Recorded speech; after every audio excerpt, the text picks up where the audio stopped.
Okey, jom kita selami topik ni. Selamat datang ke sesi ulang kaji kita. Hari ini kita nak bongkar satu lipatan sejarah yang memang sangat menarik. Bayangkan, macam mana seorang individu persendirian dari Britain buat perancangan yang cukup teliti semata-mata nak ambil alih sebuah wilayah yang kaya raya. Fokus penerangan visual kita kali ini adalah peluasan kuasa dinasti Brooke di Sarawak. Kalau anda rasa sejarah ni bosan, anda kena fikir semula. Sebab kisah ni syarat dengan percaturan kuasa, tipu helah dan manipulasi tahap tinggi. Cuba fikirkan soalan ni. Macam mana seorang pengembara Inggeris biasa boleh tiba-tiba berjaya jadi raja di Sarawak? Luar biasa kan? Kisah yang kita nak kupas untuk silibus sejarah tingkatan 3 ni sebenarnya tak ubah macam sebuah filem thriller politik. James Brooke bukannya datang bawa tentera beribu-ribu orang pun pada awalnya. Dia datang sekadar sebagai pengembara, tapi matanya tajam melihat peluang di depan mata. Kita akan bongkar satu persatu taktik dan strategi tepat yang dia guna untuk rampas kuasa dan tabalkan diri dia sebagai Raja Putih.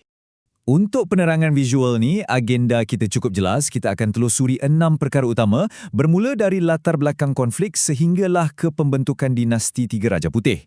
Sesi ni akan susun semua fakta untuk silibus anda mengikut kronologi, jadi pastikan anda fokus. Okey? Baiklah, kita terus masuk ke bahagian pertama, latar belakang konflik Sarawak. Kita tengok dulu apa yang jadi sebelum Brooke sampai. Sebelum ada sebarang kemelut atau campur tangan luar, Sarawak ni asalnya berada di bawah pengaruh Kesultanan Brunei. Tapi, konflik dalaman tercetus disebabkan oleh pengirang Indra Mahkota iaitu Wakil Sultan Brunei di Kuching masa tu. Boleh bayangkan tak? Dia pergi kenakan cukai yang sangat tinggi dan paksa penduduk tempatan buat kerahan tenaga. Mestilah orang tempatan marah kan? Kekejaman pentadbiran ni akhirnya buat kemarahan memuncak dan mencetuskan penentangan pada tahun 1836. Matlamat diorang cuma satu je, nak bebaskan Sarawak. Dan yang menariknya, inilah tokoh utama perentangan tu, Datu Patinggi Ali. Beliau merupakan wajah kebangkitan rakyat tempatan. Keberanian beliau menentang wakil Kesultanan Brunei ni secara tak langsung membuktikan yang Sarawak masa tu memang tengah bergolak dan sangat tak stabil. Retak menanti belah orang kata. Dan situasi politik yang kucar-katir inilah sebenarnya yang membuka pintu luas-luas kepada apa yang bakal berlaku seterusnya. Okey, kita beralih ke bahagian kedua iaitu fasa campur tangan, kedatangan awal James Brooke. Plot cerita kita ni mula rancak pada tahun 1839.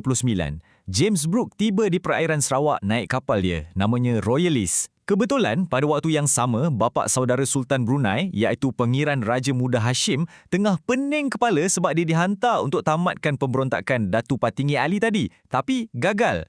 Jadi, dalam keadaan yang dah terdesak sangat tu, Pengiran Raja Muda Hashim terpaksa minta bantuan tentera daripada James Brooke. Brooke ni pula, dia tahu dia ada kelebihan, so dia takkan tolong saja-saja. Dia letak satu syarat yang gila. Dia nak Sarawak sebagai ganjaran. Sangat penting untuk kita faham watak James Brooke ni. Dia bukannya datang sebagai vira atau pemerintah yang dah ditakdirkan. Dia ni, orang kata, seorang oportunis. Sangat licik hidup peluang. Bila dia tengok negeri tu kaya dengan antimoni, emas, sagu, tapi tengah lemah sebab perang saudara, dia terus gunakan kelemahan tu. Bantuan ketenteraan yang dia tawarkan tu, harga mutlaknya adalah kuasa pemerintahan Sarawak. Seterusnya kita tengok bahagian ketiga, 4 strategi utama Brooke. Ini sangat-sangat penting untuk silibus anda. Okey, ini playbook atau formula licik yang Brooke guna dan anda wajib ingat 4 perkara ni. Rundingan, ugutan, perjanjian dan ketenteraan. Menariknya, Brooke tak pakai satu cara je. Dia ni macam sesumpah sikit. Sekejap dia guna diplomasi yang manis-manis, sekejap lagi dia bertukar jadi sangat agresif. Semuanya bergantung pada situasi politik dan siapa yang di tengah berdepan masa tu. Jom kita tengok perbandingan ni. Di satu sudut, Brooke nampak macam guna diplomasi. Dia berjaya buat perjanjian 1841 dengan Pengiran Raja Muda Hashim untuk tadbir Sarawak. Lepas tu perjanjian 1842 dengan Sultan Brunei untuk sahkan diri dia sebagai Raja Putih secara rasmi. Bunyi macam cara baik kan? Tapi sebenarnya, macam mana didapatkan perjanjian tu? Guna cara yang super agresif. Bila Pengiran Raja Muda Hashim macam berdolak dalih nak serah kuasa, Brooke ugut nak bedil kucing. Lebih berani lagi, bila dia pergi menghadap Sultan Brunei, dia sengaja bawa kapal perang British HMS Dido. Memang terang-terang nak menakut-nakutkan pemerintah supaya tunduk pada kehendak dia. Sekarang kita masuk ke bahagian keempat, usaha pengukuhan kuasa. Lepas dah dapat kuasa, apa dia buat? Bila Brooke dah berkuasa, of course persoalan seterusnya macam mana dia nak pastikan tak ada orang rampas balik tahta dia. Untuk kunci wilayah dari ancaman luar dan pemberontak tempatan, dia giat bina kubu pertahanan fizikal. Contohnya macam Fort Margherita yang siap dibina pada tahun 1879 ni. Sebelum tu lagi, pada 1849, dia dah bina Fort James dekat Sungai Sekerang. Dan tak cukup dengan tu, menjelang 1862, dia siap tubuh pasukan tentera rasmi dia sendiri, iaitu Rangers Sarawak. Memang tutup habis segala ruang perentangan. Selain guna tentera, Brooke ni ada 3 kaedah utama lain untuk kekalkan cengkaman dia. Boleh tengok ringkasan ni. Pertama, buang penentang. Siapa yang berani angkat muka macam Sharif Masahur dan Datuk Patinggi Abang Abdul Ghafur, dia terus buang negeri. Senang cerita, hapus terus ancaman. Kedua, dia main taktik pecah dan perintah. Kes dekat muka, dia senaja sokong pengiran Matusin untuk lawan pengiran Ersad.